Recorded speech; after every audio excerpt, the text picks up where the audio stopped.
Hey everybody, in this video we're going to do some actual locksmithing here. This is Schlage, it's one of the F-series knobs, and I have no key for it. This was actually given to me also, and I want the cylinder out of it to hang on to, because I run into Schlage Plus sometimes on rental properties, and a lot of times the landlords are cheap and don't want to buy new stuff, so if they don't care about having one of these cylinders for their rental property, then I'll swap them out.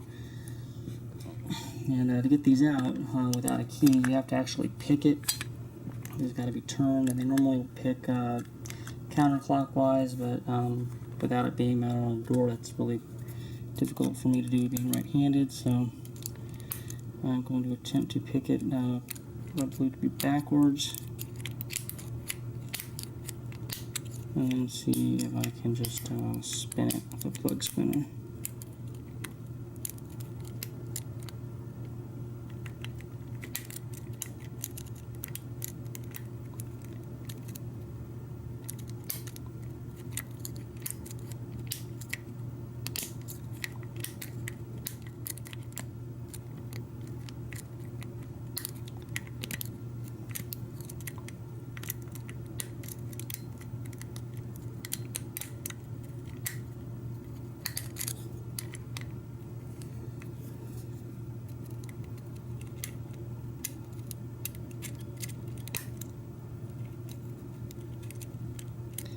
And these things, they normally will just pick open ridiculously easy, or they're a huge pain in the ass. There's usually not a lot of in between on them.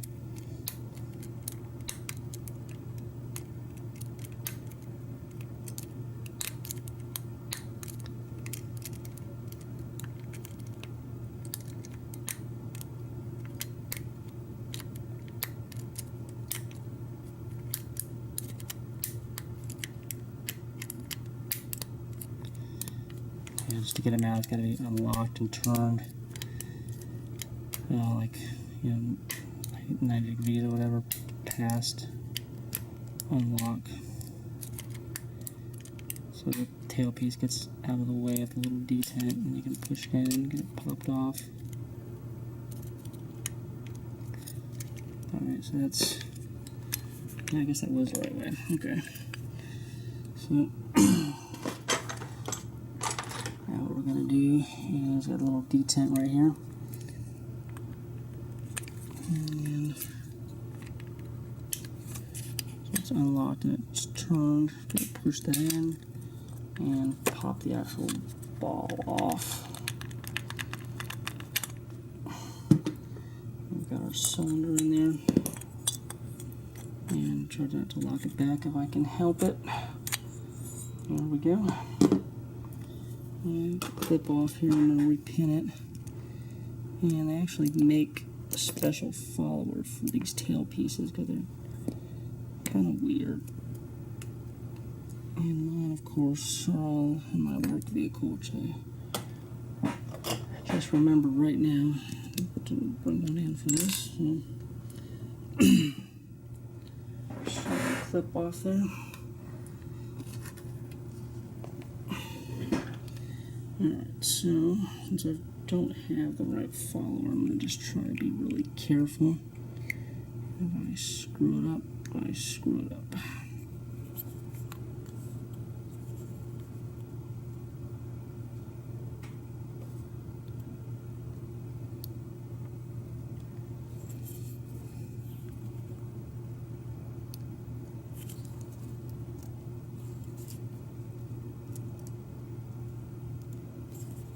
Which I may have already done.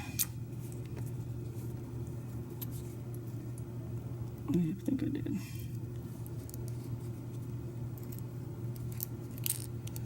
Yeah, all about the right tool for the job, so that's what I get for not having it. Yeah, anyways, opportunity to check out the T-pins that they got in these things. These pins are what's in the for drivers in these F-series locks. A little bit different than a normal driver. And if you ever lose them, not the easiest things to find either. Let me see if I can reload this real quick here. These things can be kind of a pain. I should have just went and got the right friggin' tool for it, damn it.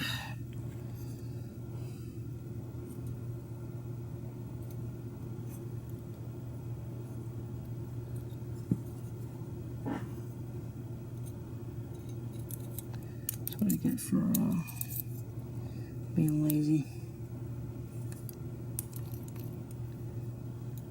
And the T-pin actually goes inside the spring, which can make them actually difficult to put back together as well.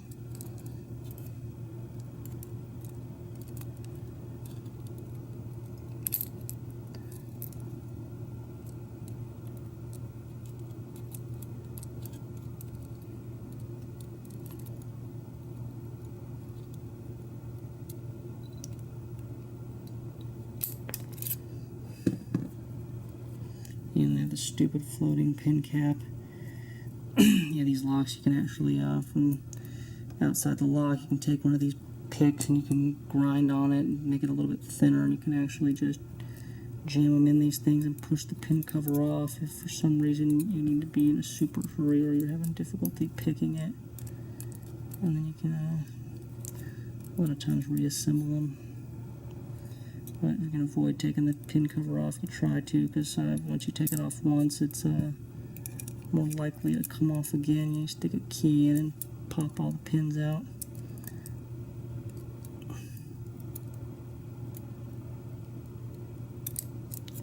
Alright, well, I've got it in the actual spring. I'm trying to use a flathead here to push it in. Okay, there we go. There's one down.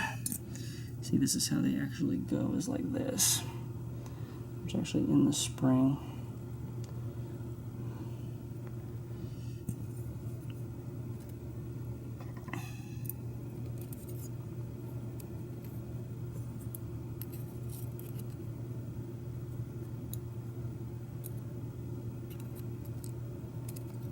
Yeah, if you have the right follower, this never happens.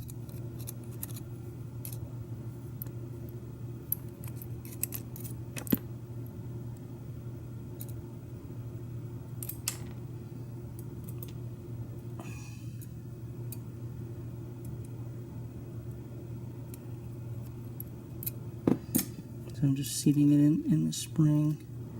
Use the flathead to push it down. Not the first time I've had to do this. You can just pop the cover off and top load them, but just sometimes, yeah, just sometimes it'll come back off with a key. Like if you have real long pins and you just want to avoid that. I actually do keep some of these. These are actually different springs than normal springs too.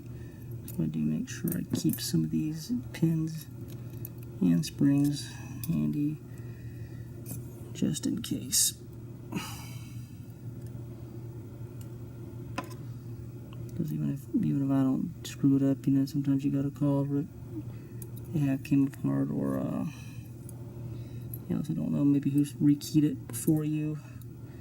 And I actually have met one lock person that didn't know there was a special follower for these, and so would routinely, I guess, pop the covers off of them and then mash them back on, which is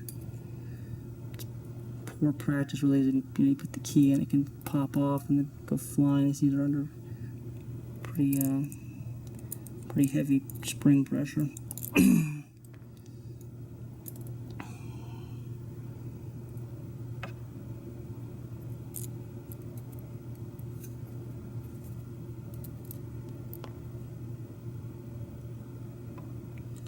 Alright, so I don't know if you can see it on the camera or not. Here's, I got my head poked around the side of it. Let's get it seated in. And get it pushed on there, okay.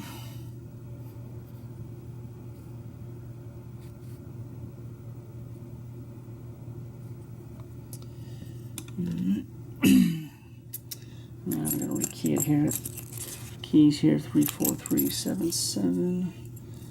Key code.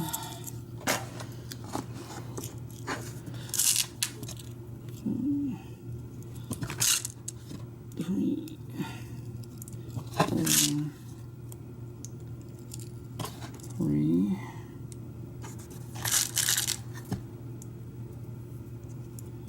7,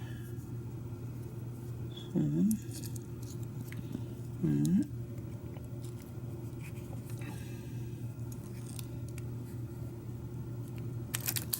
Okay, got it back in and it works.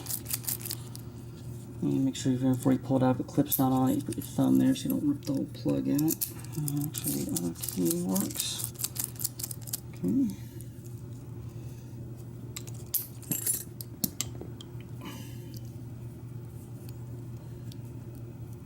Snap our clip back on here.